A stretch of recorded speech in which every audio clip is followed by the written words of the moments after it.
Okay, welcome everyone. I'm Elizabeth Kelly, one of the co-curators of the NottNOISE Music Festival, and I'm very pleased to be joined today by several artists from Birmingham. We're trying to highlight some of our Midlands artists this weekend, and so I'm very pleased to be joined by them. So why don't I start just by introducing everyone you can see in the frame. So we'll start with Jamie Elless, who will be leading the interview today. Jamie just completed her master's degree in composition with us at the University of Nottingham, but she's from Birmingham and she's currently in Birmingham, joining us from her front room. And then we're also joined by Fumiko Miyachi and Michael Wolters. They're featured, hello, so that's Michael, that's Fumiko. They're featured on the Cobalt Piano Duo program that you're about to listen to. They're both Birmingham-based artists. Fumiko is one half of the Cobalt Piano Duo, a pianist and composer. Two of her compositions will be featured on the program. And Michael is also a composer. They're both also affiliated with Birmingham Conservatoire. And I should also mention that the works that you're going to hear are also featured on their forthcoming or released now album, right? Called Up, Down, oh yeah, beautiful. Up, Down, Top, Bottom, Strange Charm, excuse me. And maybe you can also talk a bit about that recording label as part of the interview. But maybe now, why don't I turn it over to Jamie? And if you could kick us off with some questions. Absolutely, yeah. So hello, everyone. Firstly, I'd just like to put a question to Fumiko. In terms of the Cobalt Duo, so I understand you started in 2014. Could you just talk us through a little bit about how the duo came about and where you evolved from that point? Yeah, so I was actually called in as a dep to step in to Kate's previous duo partner who dropped out of project midway, and they were in the middle of recording their album, Miniaturized Concertos, and the linchpin is Duncan MacLeod, who is your composer. Crying, yeah. So yeah, so he's our mutual friend, and then yeah, we've been playing contemporary duos and duets ever since. Fantastic, yeah. And so the name of your other your cohort is Kate Horsell. Yeah. And so did you meet in Birmingham in the Conservatoire or through other means? We actually met in London. She now lives in Cumbria, but she used to live in London and teach at Trinity. So we played at lots of different venues and recorded at lots of different places. Fantastic. And so Michael, you've got a piece on the mentioned album, Up, Down, Top, Bottom, Strange Charm. Just had a couple of questions in terms of your approach to writing for piano duo. Obviously, it's a weird ensemble, and I just wondered whether you had any any sort of insights, tips, you know, because I think it's especially good that we have such a nice chamber form in a refreshed, new experimental album. Uh-oh, you appear to be muted. Okay, we can hear you now. Yeah, great. I'll say it again. I'm drawn to weird ensembles. I mean, I don't think the piano duo is that weird. Oh, absolutely not. It's a little bit. Why do you think strange. It's weird? I mean, I think two people on one piano is weirder than two pianos. I think you're right. Absolutely, yeah. However, it's you know, much more easier to realize. I've had 6 hands on the piano. Wow. Which gets a bit cramped.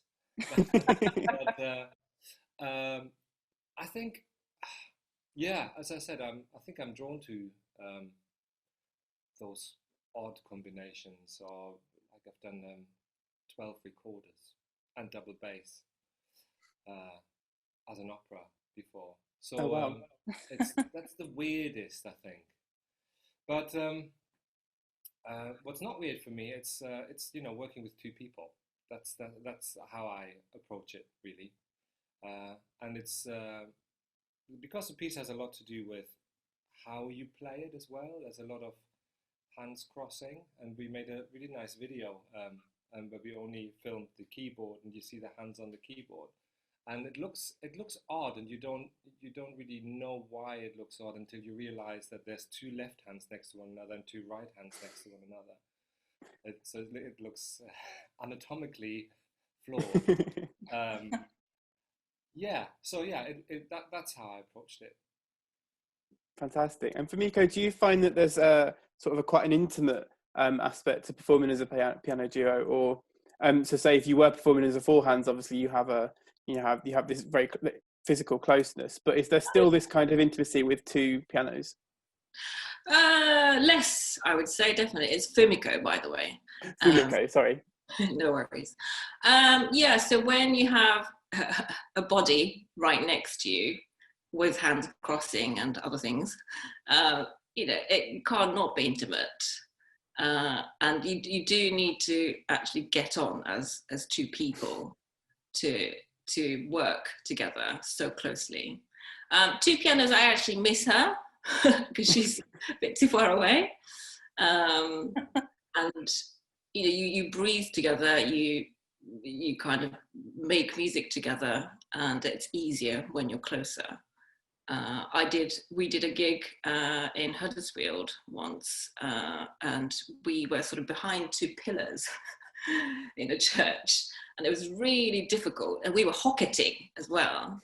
It was almost impossible. Wow. Yeah, there's a challenge. Fantastic. Yeah, so in terms of these two pieces you have on that you're performing for NottNOISE, Up and Down, could you just talk a bit about those pieces and how they came about? And obviously they're part of a bigger set, and as well they're part of the album. So how do they relate to each other? How did they form? Yeah, so I actually wrote the 6 pieces for the album. There it is again. And the 6 movements are named after the 6, I think they're called flavors of quarks. And I just took them quite literally. So up is high up on the keys, and on the inside as well. Down is further down. Bottom is literally bottom. Top is top. Strange has some strange chords in there, and charm is just sort of full-on happy music. Fantastic. I really like that approach to sort of structure and form, where you are taking things really literally, top, bottom, up and down. And I think it's nice to have that sort of generates this sort of natural variation with the music as well. Yeah. I think that's fantastic. So Michael, I just thought I'll come to you first. In terms of Birmingham as an art city, how have you found it? Obviously, I find it's a leading cultural centre for music. But I just wondered, from an actual sort of practicing composer's point of view, how do you find sort of opportunities, sort of artistic ventures, that kind of thing? How is Birmingham for you? This is something I talk to students about every year when they want to go to London to make it big in the city. I love Birmingham. I love living in Birmingham. I've been here for 20 years now. Yeah, it's really easy to make something happen, and that's very important to me. I'm not one of those composers who waits for big commissions and applies for a lot of stuff, but I do my own things. I set up my own projects, get my own funding together, and it's also easier to get funding when you're working outside London, which helps. So I always encourage people to stay and build a community, and that is the difficult thing, though, because nobody believes me, and they still go to London, and it's very hard to build a community. There have been attempts that they tend to last like a year, 2 or 3, and then people are off because after university you don't necessarily settle in the city where you studied. But it's so easy to find collaborators here, and whoever you turn to, people seem to be interested. We've worked a lot with East Side Gallery, for example, are always keen. If we don't approach them, they approach us, just to create something for that fantastic thing that is Digbeth First Fridays, where all the arts places in Digbeth are open, and you just walk around and have a drink and look at lots of art, and it's all free. It's amazing. I don't think you could do that in London. You know, just show so much for free in such a condensed space that people can go to it all. There's also a lot of things that work against Birmingham. For example, the transport network is shocking. So it's very terrible. Unless everything is in the same place or very near, you just won't go to anything because it takes you half the night traveling to it. I think because Birmingham is quite small as well, compared to London, you can sort of get across the city centre fairly well, but as soon as you're sort of venturing any further, it is a nightmare. Yeah, try and getting from Harborne to Moseley, which takes you an hour, which it shouldn't, you know. Yeah, so that's difficult, but we have very exciting people, we have very exciting students. And as we have now started our Masters in Experimental Performance, we have very daring students who make exciting stuff. And of course, we also have a range of good festivals, actually a lot of festivals. Yeah, it's a good Fantastic, place. Yeah. And it's good that you mentioned these festivals, because how have they been impacted by COVID and by the situation of lockdown? Is music making still very much a big part of your world? You know, right now I don't know. I have no idea. You know, things pop up online. I've been to 2 live gigs because I had to mark one, and the other one I didn't. I went to, and the frustrating thing was in both cases it was amplified music, and I really wanted to hear something acoustic again. Yeah. There are things going on, but we're still very limited at the university. We can't put anything on. Yeah, not much. Although I'm aware that in cafes around me there are some live gigs happening. Oh, fantastic! Which will stop tomorrow. Of course. Yeah. We're recording this the day before national lockdown 2 sets in. That's it. And then we're back to people playing cello in their front room. Exactly.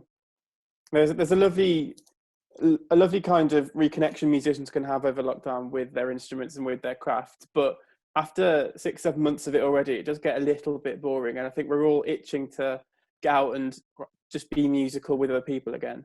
What about you, Fumiko? To be honest, I've actually enjoyed the time away from music. I'm not one of these people who's always thinking about music. I need that distance to actually appreciate what I do. So I've been playing with my chickens a lot. I have 2 chickens in the garden, and I've been growing veggies. It's been great, and the weather was amazing this summer. I'm usually away, working abroad all of the summer. Fantastic. This has been the first summer in 10 years I spent at home. Wow. It's been great. And when did this album, when was it released? So it came out in April. We were due to do a tour, the launch tour, which all got cancelled. So that was a bit of a downer. But, you know, we've got little outlets like this, which is nice. We did actually manage to make the film that's going out during the summer. That was difficult, actually, doing a recording. How did you do that? So we did 1 track at a time, and the other person sort of did it on top. That was really difficult because we did try live rehearsing, but the internet is just not fast enough. I mean, I suppose that probably this makes the performing behind columns in Huddersfield look like child's play, right? I'd say that was still a lot harder. Really? Yeah. Wow. Well, I guess because in the end you took this sort of individual approach, so you sort of gave up on. But isn't it? You can't do retakes in a gig, eh? So.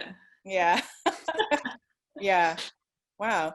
Well, I'm glad that you mentioned this idea. Well, obviously, this festival is sort of around this idea of the vibrancy of the Midlands music scene.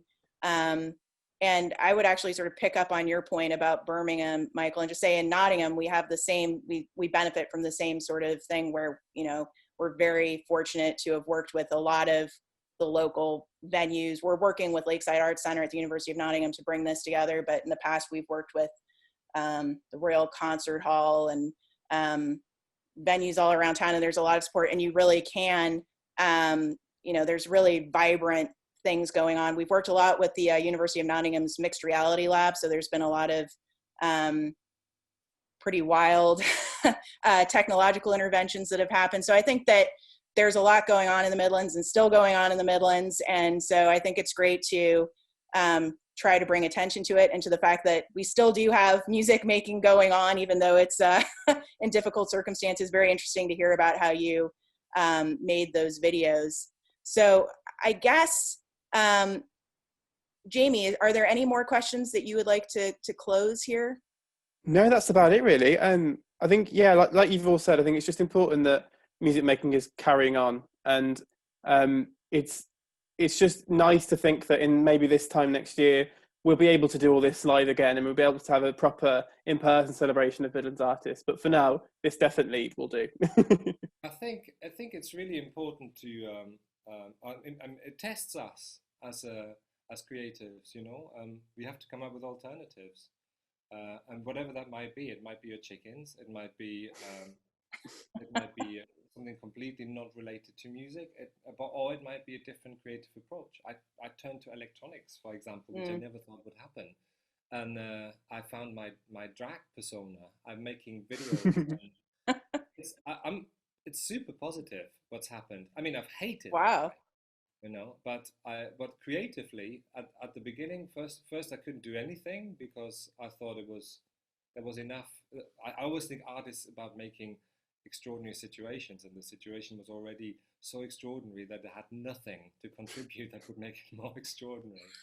But then once I got used to it, and once it became less extraordinary, I came up with things that I don't think I would have come up with before. Wow. Can I just ask before we sign off, what sort of technology have you been working with? Does it have to do with the internet, since we're so dependent on that now? Well, I for the first time in 10 years, I bought Logic. Mm. Because Wow. I didn't have it for a long time. I didn't need it, and I bought myself a little vocoder, which I've been playing around with a lot. As a big Laurie Anderson fan, I'm simulating her, but very simple things. Oh, also, my friend Paul, he did a project with 32 Casio keyboards, and they were all in Germany, and at the beginning of lockdown we had 8 shipped over so we could start playing with them, and they have microtonal buttons. Oh, Very lovely. exciting. So I've been playing with those. Wow. Simple things. Wow, great. Yeah, well, I guess it has Brilliant. tested us to find new ways to be creative, so that's a positive.